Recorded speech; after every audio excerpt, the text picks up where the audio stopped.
হরে কৃষ্ণ। সকলকে জানাই কৃষ্ণের প্রীতি ও শুভেচ্ছা, বিনম্র প্রণাম। আজকে আমি শ্রী নিত্যানন্দ প্রভুর জীবন লীলা অমৃত বলার চেষ্টা করছি। সকলে কৃপা আশীর্বাদ করবেন। চৈতন্য নিত্যানন্দ প্রভু কত সালে আবির্ভূত হয়েছিলেন, পিতামাতার নাম কী ছিল, কোন গ্রামে আবির্ভূত হয়েছিলেন, কত বছর মা বাবার সাথে ছিলেন, কোন সাধু আসি নিয়ে গেছিল, কী কী কার্যকলাপ করছে চৈতন্য মহাপ্রভুর সাথে, কখন দর্শন হয়েছিল, চৈতন্য মহাপ্রভু কী কী উপদেশ দিয়েছে, অনেক লীলা আছে, লীলা কাহিনী আছে। আমি সংক্ষিপ্তভাবে বলার চেষ্টা করছি। সকলের কৃপা আশীর্বাদ নিয়ে ভিডিওটা শেষ পর্যন্ত শ্রবণ করবেন। নিত্যানন্দ প্রভুর কৃপা পেলে চৈতন্য মহাপ্রভুর কৃপা পাবেন বা সেবা করতে পারবেন, রাধা মাধবের সেবা করতে পারবেন। যদি নিত্যানন্দর কৃপা পান তাহলে চৈতন্য মহাপ্রভুর কৃপা পাবেন। চৈতন্য মহাপ্রভুর কৃপা পেলে রাধাকৃষ্ণের সেবা করতে পারবেন। শাস্ত্র যেটা বলছে, যা বলছে তা আপনাদেরকে বলার, তুলে ধরার চেষ্টা করছি।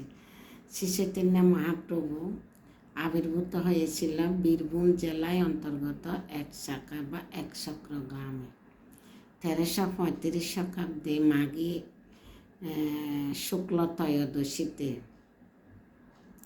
আবির্ভূত হয়েছিলেন। পিতার নাম হারাই পণ্ডিত, মায়ের নাম ছিল পদ্মাবতী দেবী। শ্রী নিত্যানন্দ ত্রয়োদশী শুভ তিথিটি সমগ্র বিশ্বে ইস্কনের প্রতিটি কেন্দ্রে আন্তর্জাতিক কৃষ্ণ ভাবনামৃত সংঘ ইস্কন কর্তৃক প্রতি বছর সারম্ভে বিবিধ অনুষ্ঠানের মাধ্যমে উদযাপিত হয়ে থাকে। মহান বৈষ্ণব আচার্য শিল নরোত্তম দাস ঠাকুর নিত্যানন্দর মহিমা কীর্তন করেছেন।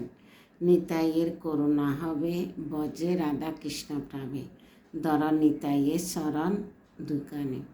নিত্যানন্দের কৃপা লাভ করা সারা ব্রজে রাধাকৃষ্ণের কৃপা লাভ করা যাবে না, যেটা আমি আগে বলিয়াছি। তাই তার কৃপা লাভের জন্য নিত্যানন্দ অভিন্ন শ্রী গুরুদেবের শ্রী পাদপদ্মের কৃপার প্রয়োজন। কেননা পারমাত্মিক শ্রী গুরুদেব হচ্ছেন শ্রী নিত্যানন্দের অভিন্ন প্রকাশ। শ্রীমন নিত্যানন্দ প্রভুর শুভ আবির্ভাব তিথিকে বিশেষভাবে স্মরণ করা কৃষ্ণপ্রেম অভিলাষী প্রতিটি গৌরভক্তগণের ভজনের সবিশেষ অঙ্গ। তাছাড়া নিত্যানন্দ প্রভুর ভগবত ভক্ত সম্বন্ধে জানাবার জন্য প্রত্যেকের আগ্রহী হওয়া উচিত। প্রকৃতপক্ষে তিনি কে? নিত্যানন্দ প্রভু প্রকৃতপক্ষে কে ছিলেন সেটা আমাদের জানা অত্যন্ত একান্ত প্রয়োজন।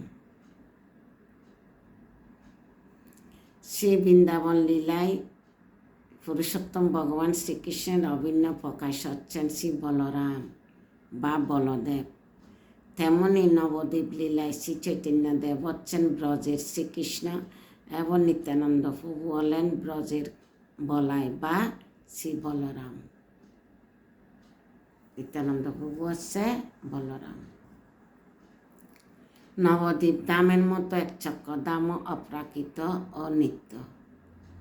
শ্রীমন নিত্যানন্দ প্রভুর সুতিকা গৃহ এখনও সেখানে বিরাজমান।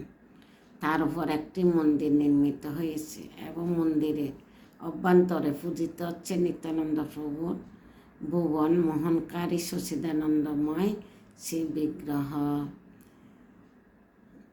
বর্তমানে এই গ্রামটির নাম নিত্যানন্দ প্রভুর পুত্রর নামে নামকরণ হয়েছে বীরচন্দ্রপুর, ওই এক গ্রাম।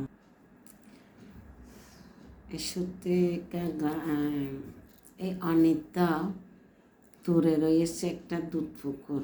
এই পদ্মাবতী দেবী তার পিতার কাছ থেকে যৌতুক রূপে পেয়েছিলেন কি একটা দুধ পুকুর।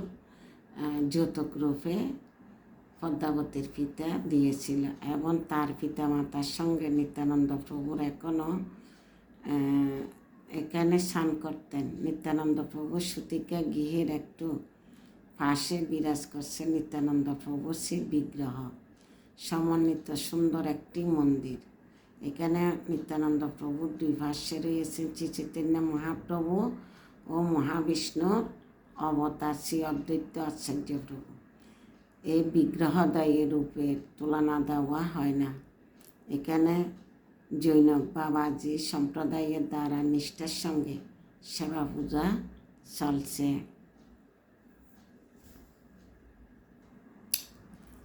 মহাবদান্য অবতার শ্রী চৈতন্য মহাপ্রভু যখন শ্রী মায়াপুর ধামে শশীর গর্ভে ভূমিষ্ঠ হয়েছিলেন, তখন শ্রী নিত্যানন্দ প্রভু এক শাখা ধাম থেকে হুঙ্কার করে উঠেছিলেন।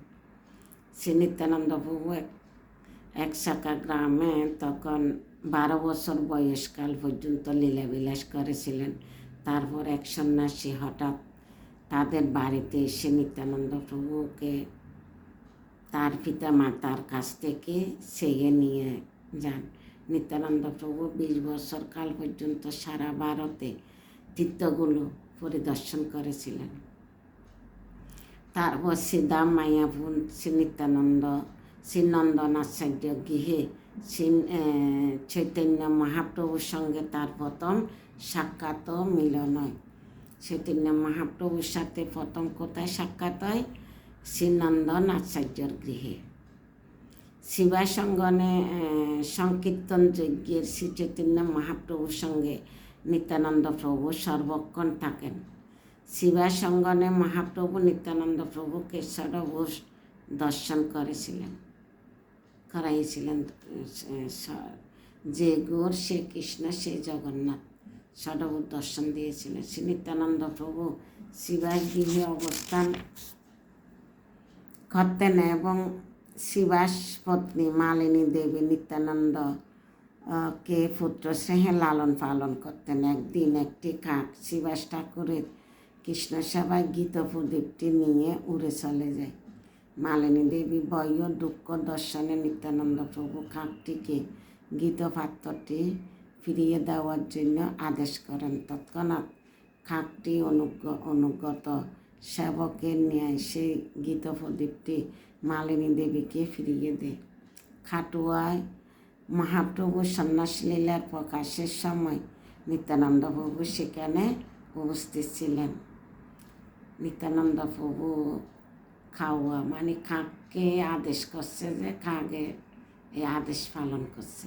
এবার চিন্তা করে দেখেন, নিত্যানন্দ প্রভু ভগবানের থেকে কোন অংশ কম? কত মহত্বপূর্ণ। নিত্যানন্দ প্রভু প্রতি বছরের রথযাত্রার পূর্বে অন্যান্য গৌড়ীয় ভক্তদের সঙ্গে পায়ে হেঁটে মহাপ্রভুকে দর্শন করে 2-3 মাস পুরীতে থেকে তারপর ভক্তের সঙ্গে গৌড় দেশে ফিরে আসতেন। প্রত্যেক বছর রথের যাত্রার সময় পূর্বে আসে যেত। কি আদেশ করছে শুনেন। অবশেষে শ্রী চৈতন্য মহাপ্রভু চিন্তা করলেন, নিত্যানন্দ প্রভু যদি প্রতি বছর তাকে পুরীতে দেখতে আসে তাহলে বঙ্গদেশের নাম প্রচার কী করবে। তাই তিনি নিত্যানন্দ প্রভুকে নির্দেশ দিলেন, এই শ্রীপাদ, তোমাকে আমি বঙ্গদেশের নাম প্রচারের দায়িত্ব দিলাম। তুমি যাকে কৃপা করবে সে অবশ্যই আমার কৃপা পাবে। তাই এখন থেকে তুমি আর আমাকে দেখতে পুরীতে আসবে না। মহাপ্রভু সে আদেশ লাভ করে নিত্যানন্দ প্রভু রামদাস, গদাধর দাস, রঘুদাস, বৈদ্য, কৃষ্ণ দাস পণ্ডিত, পরমেশ্বর দাস ও পুরানন্দ পণ্ডিতকে সঙ্গে নিয়ে গৌড় দেশে যাত্রা করেছিলেন। কিন্তু মহাপ্রভুর নির্দেশ সত্ত্বেও শ্রী নিত্যানন্দ প্রভু মাঝে মধ্যে ভক্তদের সঙ্গে পুরীতে গিয়ে মহাপ্রভুকে দর্শন করতেন। কেননা শ্রী নিত্যানন্দ প্রভু ছিলেন মহাপ্রভুর অভিন্ন প্রকাশ। শ্রী নিত্যানন্দ প্রভু পানিহাটিতে গঙ্গার তীরে রঘুনাথ দাসের মস্তকে মানে চিরাদৌদি উৎসব লীলা করছে। দাসের পা রেখে তাকে কৃপা করেছিলেন। কার? রঘুনাথ দাসের মস্তকে পা রেখে কৃপা করেছিলেন। এবং রঘুনাথ দাস শ্রী নিত্যানন্দ প্রভুর সন্তুষ্টি বিধানের জন্য চিরাদৌদি উৎসব সম্পূর্ণ করেছিলেন। সূর্যদাস পণ্ডিতের 2 কন্যা বসুধা ও জানবা মাতাকে শ্রী নিত্যানন্দ প্রভু বিবাহ করেছিলেন। 2টা বিবাহ করছে। একটা হচ্ছে যে বসুধা আর একটা হচ্ছে জাহ্নবী মাতা। এরা দুজনে ছিলেন নিত্যানন্দর শক্তি। শ্রী নিত্যানন্দ অনুগত অসংখ্য ভাষ্যদের মধ্যে অনুগত কয়েকজন হলেন শ্রী রাঘব পণ্ডিত, পরমেশ্বর দাস ইত্যাদি। শ্রী বঙ্গদেশে সর্বত্র ঘুরে ঘুরে প্রচার করতেন এবং মাঝে মধ্যে কর দেশে শ্রীপাঠে এসে অবস্থান করতেন। তিনি তার প্রতিটি ভাষ্যদের গৃহে অবস্থান করে সংকীর্তন লীলাবিলাস করতেন। একমাত্র নিত্যানন্দ প্রভু অহৌতুকী কৃপার দ্বারাই হরির নামের কৃপা লাভ করতেন। আমাদের একমাত্র কর্তব্য মনে প্রাণে যেন আমরা হরির নামকে গ্রহণ করি। নিত্যানন্দ ত্রয়োদশীতে নিত্যানন্দ প্রভুর কাছে সেটাই আমাদের একমাত্র প্রার্থনা। মহাপ্রভুর অভিন্ন প্রকাশ নিত্যানন্দ প্রভু হচ্ছেন স্বয়ং বলরাম।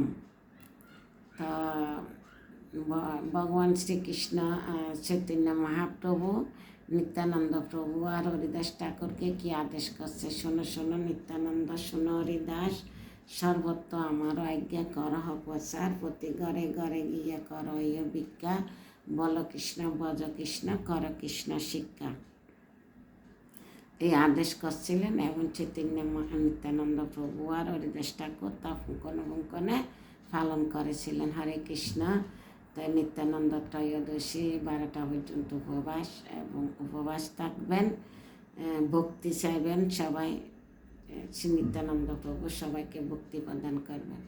হরে কৃষ্ণ। ভুল ত্রুটি নিজে মনে ক্ষমা করবেন। যদি ভালো লাগে লাইক এবং শেয়ার করবেন।